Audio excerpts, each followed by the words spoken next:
Tonight, the storm is gone, but not the devastation it left behind. An entire New York City neighborhood burned to the ground. Downed trees leave millions without power. Floodwaters drive thousands from their homes. This is our community. This is our people, our friends. I got nothing left. Also tonight, we're in the air with the Army Corps of Engineers as they try to figure out how to get the water and the debris out of the disaster area. The president sees the destruction for himself. We are here for you. Our team of CBS News correspondents will bring you comprehensive coverage of the aftermath of Sandy.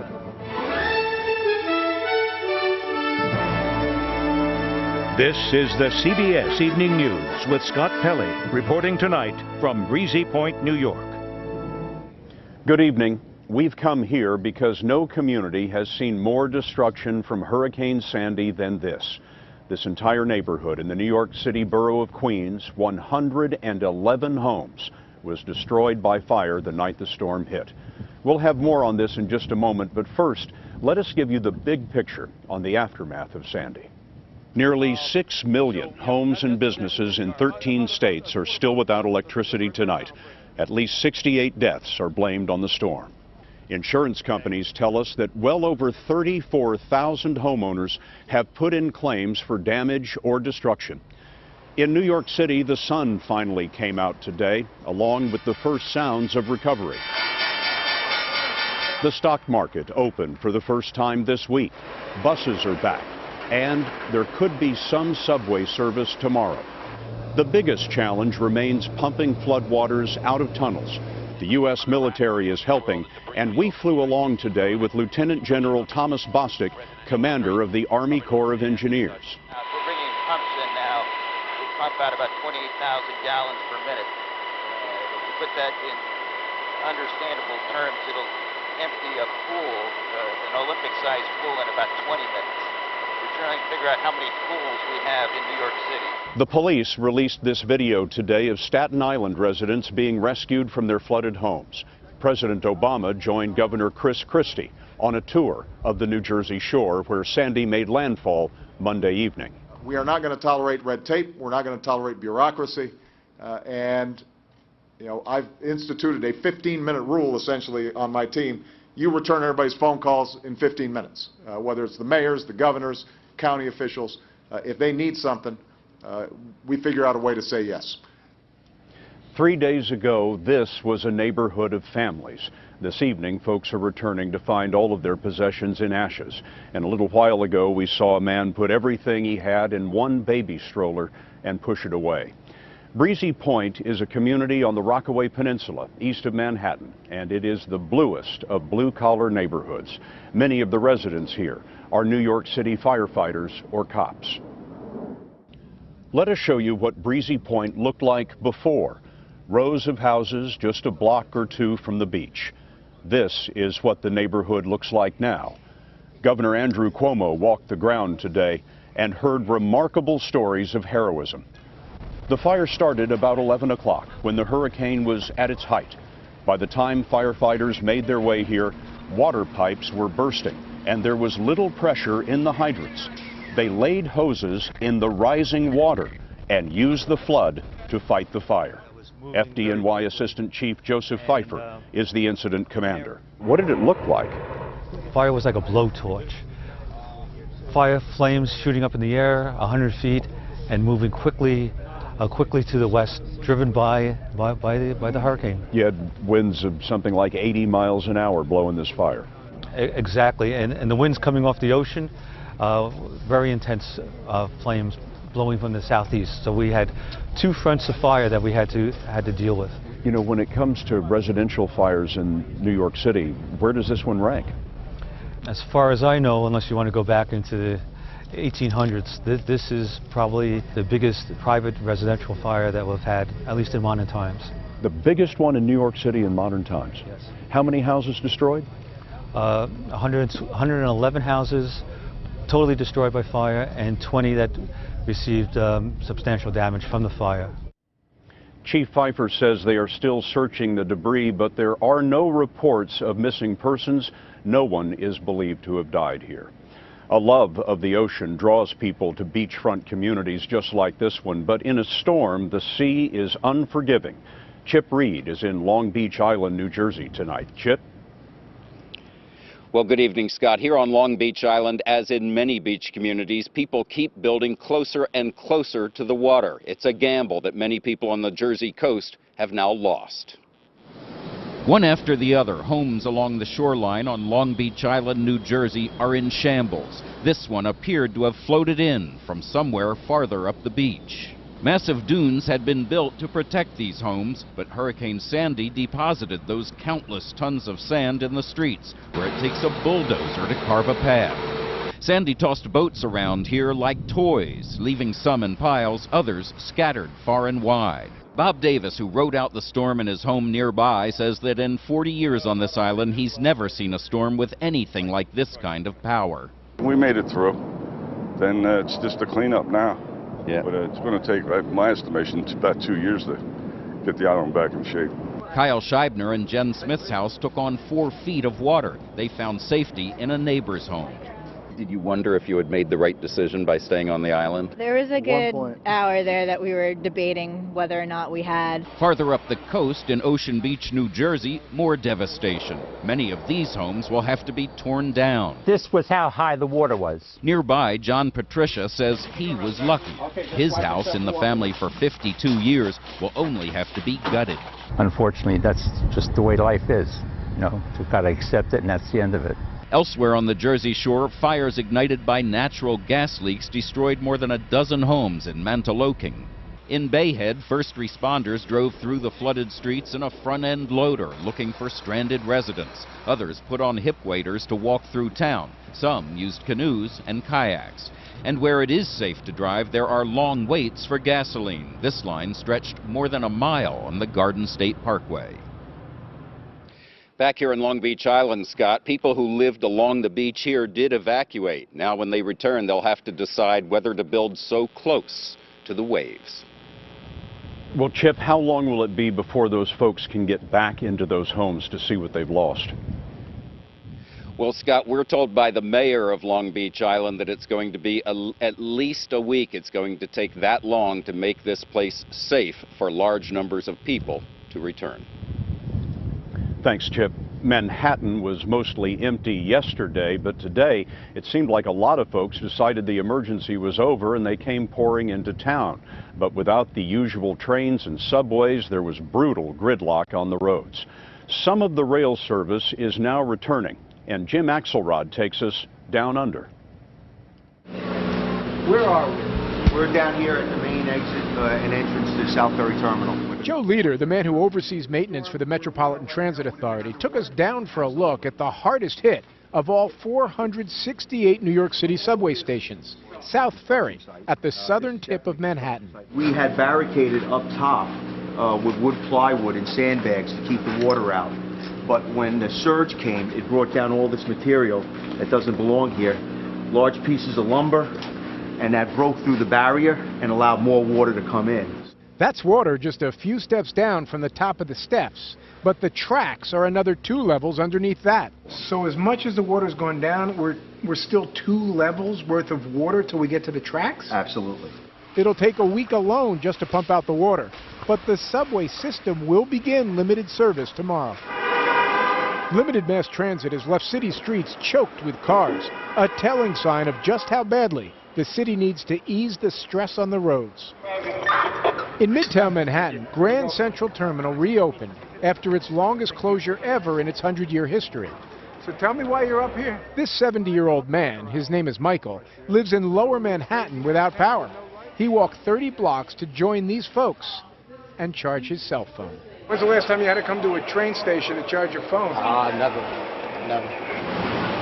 At 2:30, trains started running again to the northern suburbs. Bob Lieblong, who runs Grand Central Terminal, visited by 750,000 people a day, said that's an important step in the city's recovery. It's very, very important. Sure, people have hope, and now that GCT has opened up, it's another step in the right direction. New York's Mayor Mike Bloomberg is implementing another rule to try to ease congestion in Manhattan. Beginning tomorrow morning at 6 a.m., Scott, only cars with at least 3 people will be allowed to enter the city. It's going to take a while to make it normal again, Jim. Thank you very much. All bets are off in Atlantic City, where the casinos remain shut down and the boardwalk torn up. Jeff Glore spoke with some people who disobeyed orders to evacuate. Zelphia Connor chose to ride out the storm, a decision she now regrets. This was scary. I mean scary, like to not know if the water was going to come over. I literally thought the ocean was going to come into my home. It didn't, but a 50-foot section of the Atlantic City boardwalk landed in her garage. I saw the boardwalk floating down the street, but I never knew that its destination was here. In your garage? In my garage, I never knew that. A short drive away, parts of Pleasantville, New Jersey were left in shambles after being battered with wind gusts over 70 miles an hour and a tidal surge that tore homes apart. Jackie Ernst has lived here for 22 years. When I left, everything was intact. I came back yesterday morning to this. Most of the water has receded. Now the cleanup begins. Oh, get my mother's picture. Her family helped pick through the mess left behind. I'm going out of this property in a box. I assure you of that. I am not leaving. Ernst wants to rebuild. Her daughter Mary says that will be very difficult. This is everything she has right here, and it's practically gone. It's all gone. She doesn't have anything. Scott, officials caution they are still a long way from deciding who can move back. The more immediate concern is getting the power back. 60,000 remain without it in Atlantic County. Jeff, thank you. After the flood came the flames. A house fire erupted in a town underwater. Sandy brought an early start to ski season, and they climbed 72 floors to work on a dangling crane in the middle of the hurricane when the CBS Evening News continues.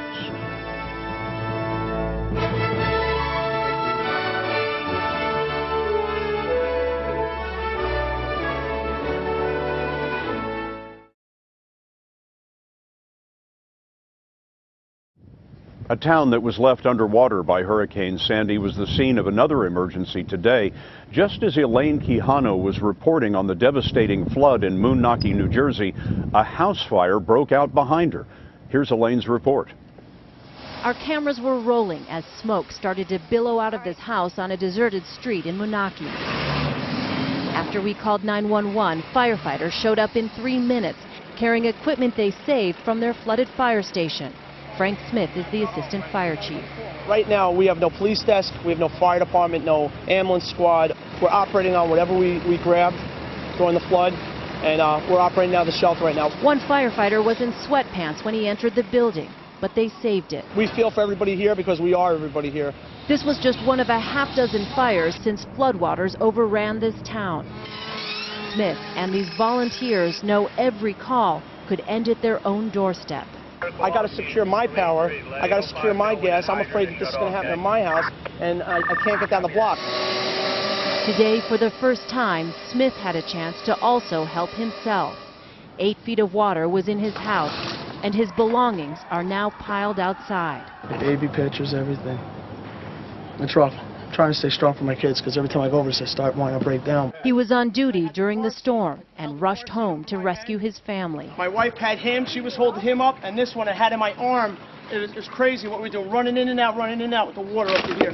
It's waterlogged. He can't focus on himself for long. The calls from his neighbors keep coming. Still respond, they have a possible neck injury. You can't prepare for this. This isn't something you can prepare. Water, wind, there's no fighting it, you know? Fires are going to break out, but we're going to be here to put them down. I mean, that's what we do. In a cruel irony, the fire here started because the power came back on. Scott, the current mixed with the floodwaters and led to this. Elaine, thank you. The central Appalachians got a fresh coat of snow today on top of almost 3 feet that fell after Hurricane Sandy merged with cold air from the west. West Virginia got a few more inches of wet snow as folks dug out and power companies tried to restore electricity. Sugar Mountain in North Carolina had its earliest ski season opening ever.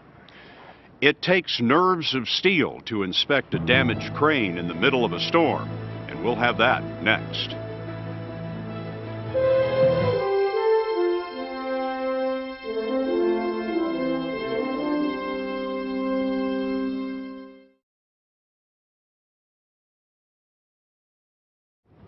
New York City officials tell us that construction crane that's dangling high above Manhattan is stable, at least for now. How did they know that? Well, John Miller met the two men who risked their lives to figure it out. During the storm that snapped the boom off the crane, with winds gusting through the 72-story construction site and swinging the hanging boom back and forth, two New York City Buildings Department engineers had to get to the top of the building and answer the question, would the boom hold or come crashing down? For most of the long climb, the only way up was the stairs. I've never heard any as loud of wind howling in my life. As we got to the 48th floor, and you have to apply so much pressure to open the door. I was with Tim, and you get into the hallway, and you could almost get sucked right out. Michael Appalachia and Timothy Lynch had to check each of the structural braces that held the tower with the crane on top to the side of the building. You notice that the mast has ties every 9 floors. So we were concerned about the uppermost tie. If that tie had failed, that means the mast could fall, that 1,000-foot mast. But if the climb up was perilous, it was nothing compared to when they got out on the roof. You are tied to a rope, but you're trying to get as close to the edge of the roof, just a place where any normal person would not want to be.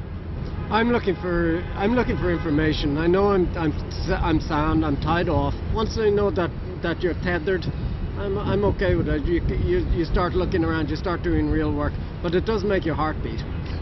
So are they heroes? They say no, just part of a larger team that responded to this accident. So it was all just in a day's work?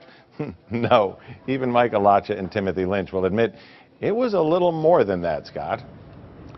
John, I'm curious, did you ask Michael and Timothy what happened to their own homes?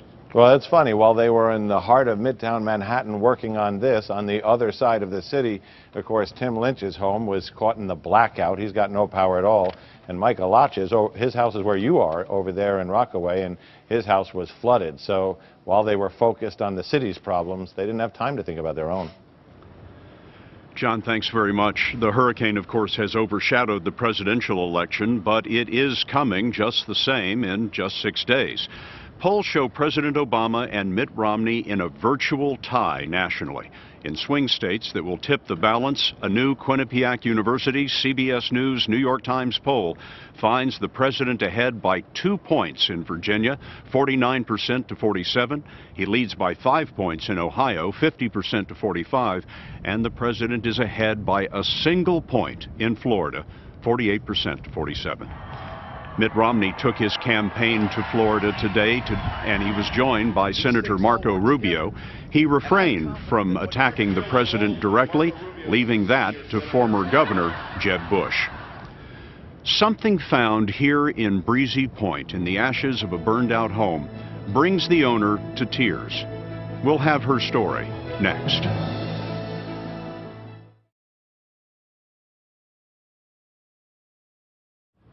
Back now from Breezy Point, New York. We've been watching a somber procession here all day and into the evening. People returning to what is left of their homes, looking for cherished possessions. Michelle Miller helped one woman find a little comfort. In the middle of dust and ashes, we found a pair of flip-flops worn by a 71-year-old widow named Marie Lepristi. Lepristi was digging through what's left of 7 Gotham Lane, her home of 34 years. What are you hoping to find? Something I could take with me. When the flames started late Monday night, Lepristi was in her house with 2 neighbors, fellow widows Kathy Brennan and Elaine Atasso. And we thought we could fight it. The worst thing that water comes up, but at least we would have had everything we owned. But then the fire started coming and we couldn't fight that. They sought refuge in a neighbor's house. When that caught fire, they fled to another. This is what's left of the first home. This was the second. All lost. They finally found refuge at a church. Oh my God. Every few minutes, a neighbor greeted her with a hug. The community spirit is strong. You know the baby. Baby's Like most of her neighbors here, Christie says she's not going anywhere. I want to be here. Why do you want to stay here? Because I belong in Breezy. This is our community. Christie continued to dig through the rubble of her home, determined to find something, anything to ease the pain. Just the tiles. I had tiles. Her determination was contagious. I think I found something. Over here. Oh, yeah, that's a plate. Oh, yeah, that's a plate I had in there.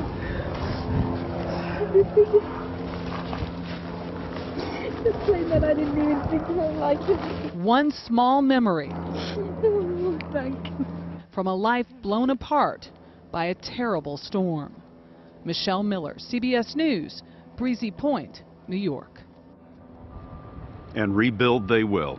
We'd like to thank the New York National Guard, the Fire Department of New York, and the New York Police Department for their assistance today. That's the CBS Evening News for tonight. For all of us at CBS News all around the world, I'm Scott Pelley.